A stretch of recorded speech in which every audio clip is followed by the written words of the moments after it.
তো গাইজ এটা হলো আমাদের হোম পেজ যেটা আমরা তৈরি করেছিলাম। তো আমরা চাইলে এটাকে আরো অনেক কাস্টমাইজ করতে পারি, অথবা আমরা যদি চাই হোম পেজের বদলে এই জায়গায় অন্য কোনো পেজ আনতে, এবং তাছাড়া আমি বেশ কিছু কাস্টমাইজেশন এখন দেখবো।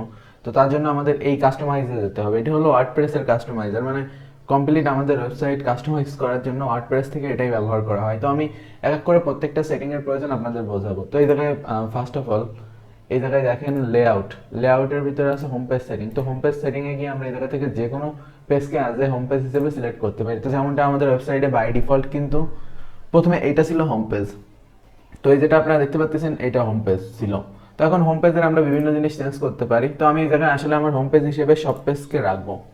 তো আসলে সব পেজটা রাখলে এই জায়গায় এরকম হবে যে যারা মানে প্রোডাক্ট কিনবে তারা ডাইরেক্টলি আসলে এই জায়গা থেকে মানে ওয়েবসাইটে ভিজিট করলে আসলে সে কেনার জন্য একদম রেডি হয়ে থাকবে, অন্য কোনো আলাদা কোনো পেজের কোনো প্রয়োজন নেই। তো এক্ষেত্রে আমি এই জায়গায় সব পেজটাকে আনলাম, ঠিক আছে। তো এইভাবে আসলে করলে সব পেজটাই হোম পেজ হয়ে যায়, যাতে করে একদম একটা কমপ্লিট ই কমার্শিয়াল সাইটের ভাইব চলে আসে। বাট আপনারা যেহেতু কষ্ট করে হোম পেজ বানাবেন তো হোম পেজও রাখতে পারেন, আমি জাস্ট জেনারেল নলেজের জন্য বললাম যে আসলে এরকমও করা যায়। তো এখন এই জায়গায় দেখেন বিভিন্ন অপশন রয়েছে, ঠিক আছে। তো এটা হলো ব্লগ পেজের সেটিং, বাট এইটা হলো ব্লগ পেজ। তো এই জায়গায় আসলে আমরা বিভিন্ন রকম সেটিং করে এটাকে এভাবে বানাতে পারি যে যাতে করে আসলে আমাদের ব্লগ পেজটা কেমন মানে থাকা উচিত। তো আমি এরকমই রাখবো, কিংবা বেসিক কোনো রকম রাখবো। আমার তত বেশি ব্লগ পেজের কোনো একটা দরকার হয় না, কারণ আমি লেখালেখির কাজ করি না। ওকে, তো এটা ঠিক আছে, এটা খারাপ না। এটা ইমেজ থাকলে আচ্ছা, যেগুলোতে ইমেজ নেই সেগুলো তো তখন খারাপ লাগবে। তো আমি একদম বাই ডিফল্টই যেটা ছিল এটার উপর ক্লিক করি। তো এটাই মোটামুটি ভালো, মানে ডিসেন্ট। আর মোবাইল ভিউতে এরকম আসবে, তো খারাপ না। কেউ যদি বিভিন্ন লেখালেখি আর্টিকেল আপনার সাইটে মাঝে মধ্যে পাবলিশ করতে চান। ওকে, তো আমরা ফিরে যাব আমাদের সেই কাঙ্ক্ষিত পেজে, মানে হোম পেজে। তো এখন এই জায়গা থেকে না আমরা চাইলে বেশ কিছু জিনিস পরিবর্তন করতে পারি কমার্সে গিয়ে। তো যেমন এই জায়গায় দেখেন এটা হলো অবশ্যই প্রোডাক্ট নোটিস ক্যাটালগ, এটাকে ক্যাটালগ বলে। তো এই জায়গায় আমাদের ক্যাটালগ সহ হবে, প্রোডাক্ট ইমেজ আছে যে আসলে এই প্রোডাক্ট ইমেজগুলোর রেজুলেশন আপনি কি টাইপের রাখবেন, ঠিক আছে।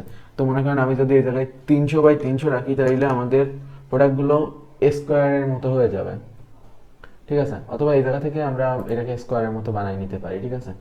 তো এই 1:1 করলে আসলে আমাদের ইমেজটা মানে ক্রাফট হয়ে এরকম হয়ে যাবে, যেটা আরো ডিসেন্ট লাগে আমার হিসাবে। তো এরকমও আমরা তৈরি করে নিতে পারি। আর তাছাড়া মেন ইমেজ উইথ, আসলে আমাদের মেন ইমেজের যে উইথটা থাকবে সেটা আসলে কেমন হবে। তো আমি এটাকে 1:1 করে রাখলাম। 1:1 করে রাখার ফলে আমাদের সাইটটা এখন মানে এগুলো বক্সড আকারে দেখানো হবে। তো এখন আমরা চাইলে চেক আউট পেজে টেজে বিভিন্ন পরিবর্তন করতে পারি, বাট আপাতত আমাদের সেগুলোর দরকার প্রয়োজন পড়তেছে না। তো এখন আমরা সিঙ্গেল প্রোডাক্টে যাব। এটা হলো চেক আউট পেজ ছিল, অবশ্যই আমি দেখাবো যে আসলে কেনার সময় ওই জায়গায় আমরা কি কি পেজে কি কি পরিবর্তন করতে পারি।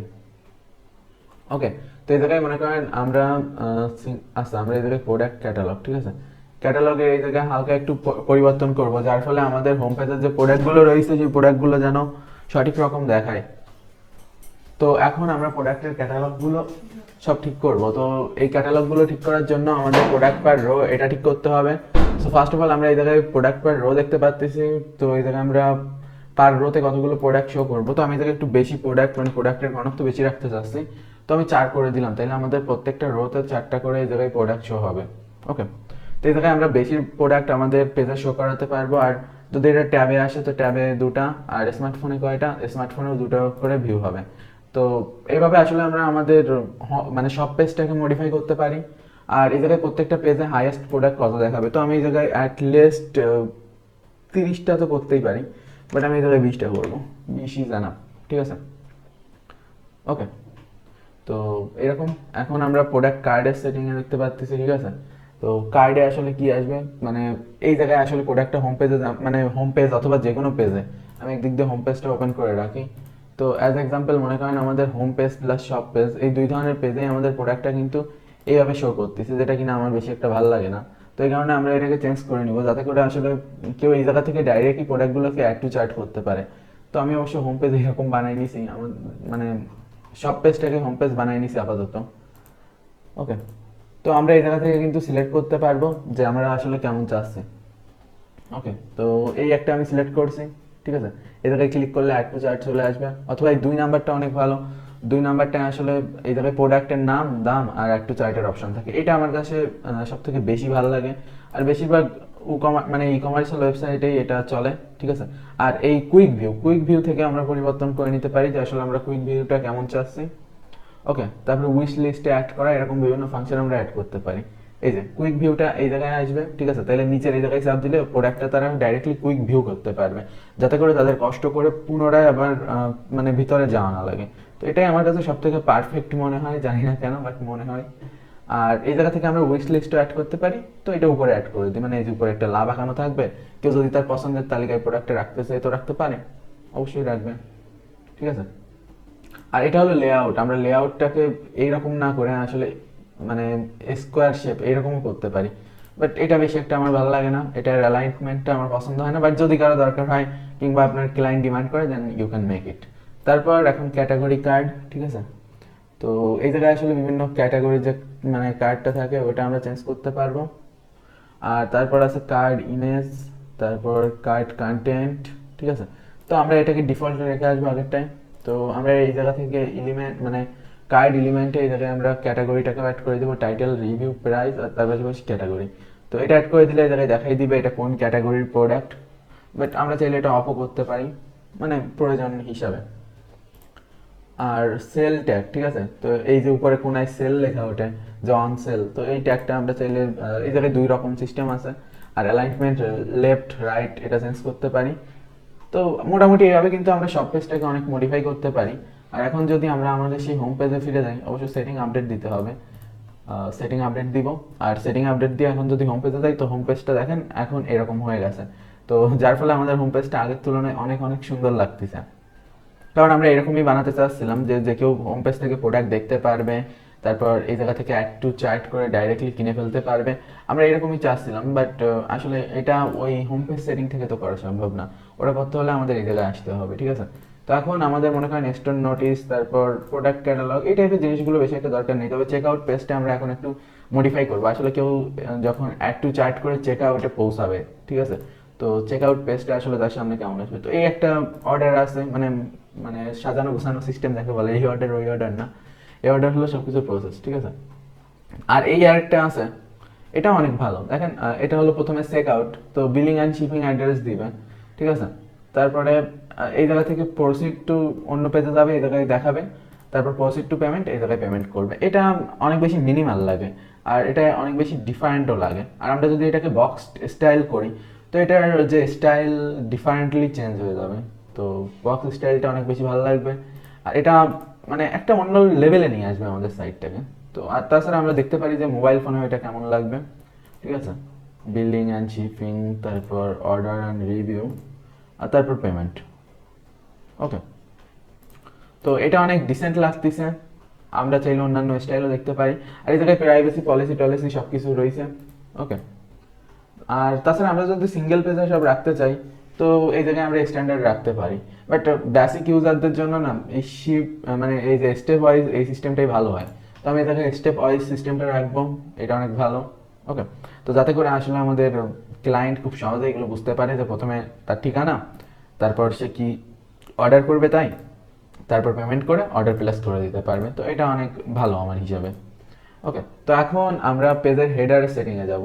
তো পেজের হেডারের সেটিংয়ে যাওয়ার আগে আমরা একটা কাজ করি। আমরা আসলে আমাদের যে হোম পেজটা, ঠিক আছে, এখানে আমরা হোম পেজ তো আরেকটা বানিয়ে নিয়েছিলাম, এখন আমরা আমাদের হোমে আবার ফিরে আসবো, মানে আমাদের মেন হোম পেজে। ওকে, তো মেন হোম পেজে ফিরে আসার পর আমাদের সামনে এরকম আসবে। তো এখন আমরা হোম পেজে থাকি কি অন্য যে কোনো পেজেই থাকি, আমাদের বাদ বাকি যত এলিমেন্ট মানে হেডার ফুটার এগুলো কিন্তু সব পেজেই সেম থাকে। সো তত একটা ভয় পাওয়ার কিছু নেই, মানে আপনি যেরকম ইচ্ছা এগুলো তখন সেরকম পরিবর্তন করতে পারবেন। তারপরে এই যে স্ক্রল টু টপ একটা জিনিস থাকে না এই জায়গায়, আসলে এই যে বাট আমি মেসেঞ্জারের এটা ইউজ করার জন্য ওইটা হাইড হয়ে গেছে। তো এটা আমরা হাইড করে দিব, আনএবল স্ক্রল টু টপ ওটা হাইড করে দিব, কারণ এমনিতে পরপর দুটো তো ভালো লাগে না এক জায়গায়, তাই না। এই জায়গায় আমাদের এই মেসেঞ্জারটা চলে আসছে, আমরা একটা প্লাগইন ইনস্টল করছিলাম এর আগের ভিডিওগুলোতে। আর সিঙ্গেল পোস্ট এগুলো সব ঠিক করছি, কন্টেইনার আসলে এই সেটিংগুলো যদি আমরা একটু ঘাঁটি তো অনেক কিছু পাবো। তো আমরা এখন হেডারে যাব। ওকে, তো এই জায়গায় দেখেন আমাদের একটা কাজ করতে হবে, হেডারের যে লোগোটা, ঠিক আছে, তারপর হেডারের কালারটা আর হেডার মেনু এই তিনটা জিনিস চেঞ্জ করতে পারবো। তো ফার্স্ট অফ অল হেডার লোগোটা আমরা চেঞ্জ করব। তো তো হেডার লোগোতে দেখেন মাই সব আসতেছে, বাট আমরা তো এটা ইউজ করব না, আমরা আমাদের লোগো ইউজ করব। সো গাইস এই জায়গা থেকে আমাদের এখন লোগো সিলেক্ট করতে হবে। তো আমাদের লোগোটা আমাদের ডিস্কে যে জায়গায় রয়েছে, তো আপনারা চাইলে একটা লোগো তৈরি করে নিতে পারেন। আর যেহেতু আমার অলরেডি লোগো তৈরি করা রয়েছে, আমি এই জায়গায় দেখাই দিয়েছি। তো আপনারা যদি এটা চান যে লোগো তৈরি করার মানে কীভাবে করতে হয় লোগো তৈরি, তো এই বিষয়ে যদি কোনো ভিডিও অথবা কিছু চান তো বলতে পারেন, আমি আসলে এই কোর্সের ভিতরে অ্যাড করে দিব। ওকে, তো এটা আমি অ্যাড করে দিলাম। এখন আমাদের ওয়েবসাইটের ঠিক আছে উপরে যেটা ওটা এখন চেঞ্জ হয়ে যাবে। ওকে, বাট এটা সাইজটা এখন আমাদের ঠিক করতে হবে। তো আমরা এখন অ্যাড করে এটা সাইজ ঠিক করব। ওকে, তো এই জায়গায় বিভিন্ন ডিসপ্লে মুড রয়েছে যে আসলে আমরা কীভাবে এটাকে রাখতে চাচ্ছি, এর উপরে ডিপেন্ড করে। এটার সাথে আবার লেখা টেখা official website of NPN agro, না আমরা এই জায়গায় শর্ট জাস্ট লোগোটাই রাখবো, তত বেশি কিছু লেখার দরকার নেই। বাট যদি আপনারা চান যে যেমন এরকম এরকম রাখবেন ঠিক আছে, তো রাখতে পারেন, প্রবলেম নেই।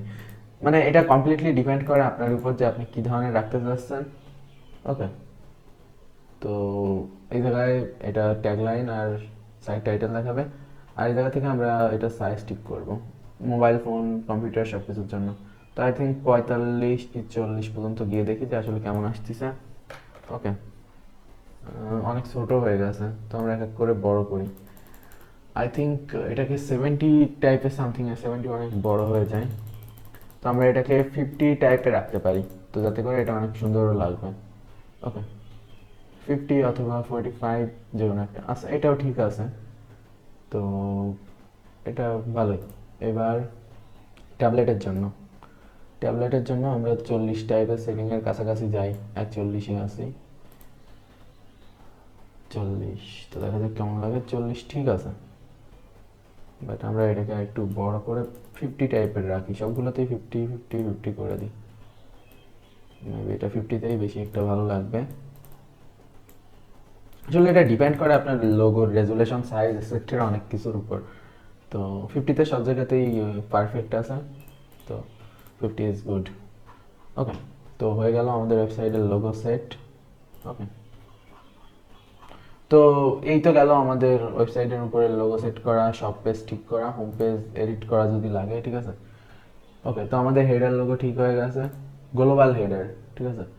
তো আমাদের গ্লোবাল হেডারে যেটা সেই জায়গায় ওটা থাকবে, তাছাড়া উপরে সার্চ বক্স টক্স যদি আমাদের লাগে, বাট আপাতত লাগবে না। ফুটার, ওকে, তো আমরা এখন এই জায়গায় বিভিন্ন ফুটারের সেটিং সাজেস্ট করতেছে, বাট ফার্স্ট অফ অল আমরা যেটা চেঞ্জ করব সেটা হলো এই যে লেখাটা নেভি। ওকে, তো আমরা এই জায়গা থেকে খুব সহজে কিন্তু এই লেখাটা পরিবর্তন করে ফেলতে পারি। এটা আহামরি কোনো কঠিন কাজ না, এই এডিটের উপর চাপ দিন আর এই জায়গায় লেখা চলে আসবে। তো এই জায়গায় আসলে বিভিন্ন জিনিস দেখাচ্ছে, বাট এত ডিপলি এগুলো দেখার দরকার নেই। তো ফার্স্ট অফ অল দেখেন এই জায়গায় ওয়ার্ডপ্রেসের উপরেও একটা লিঙ্ক বানাই দিছে, আর ইসের উপরেও, মানে আমরা চাইলে এই সমস্ত লিঙ্ক টিঙ্ক নাও দিতে পারি ঠিক আছে। তো আমরা এই জায়গায় জাস্ট npn অ্যাগ্রো এটা করলে আসলে হয়ে যাবে, আমাদের অত এডিট করার দরকার নেই, মানে লিঙ্ক টিঙ্ক বসানো। এবং এই জায়গায় কপিরাইট লোগো, তো সিম্পলি যে কোনো ওয়েবসাইটে যেভাবে আসলে কপিরাইট লোগো হয়ে থাকে আমরা তেমনই ব্যবহার করব। তো তার জন্য আমরা মানে আমার ওয়েবসাইটে যাচ্ছি, যেটা থেকে কপিরাইটের সঠিকভাবে লেখার একটা নিয়ম রয়েছে, তো এটা লিখতে পারি। আসলে প্রিমিয়াম থিমের সুবিধাই এটা, আমরা চাইলে কপিরাইট ঠিক আছে কপিরাইট লোগোটাকে করতে পারি। ওকে, তো এখন আমি জাস্ট লেখাটা ঠিক করে দিব। ওকে,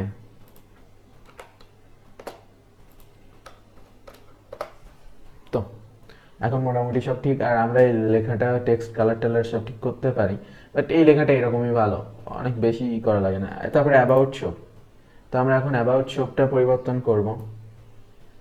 তো আসলে ফুটারের জিনিসগুলো চেঞ্জ করা আমি ডেডিকেটেড একটা ভিডিওতে দেখাবো, আর হেডারের জিনিসগুলো এটা মূলত ছিল ওয়ার্ডপ্রেসের কাস্টমাইজেশন, তো এটা আমি ফুটার ঠিক করব না, এটা ঠিক করলে বেআইনি হয়ে যায়। তারপরে আছে কালার, তো এই জায়গায় আসলে আমাদের ওয়েবসাইটের যে বেস কালারটা ওটা ঠিক করতে পারি, যে আসলে ডার্ক মোডে কেমন, আর অবশ্য আমরা ডার্ক মোডও করতে পারি আমাদের সাইটটাকে চাইলে ঠিক আছে।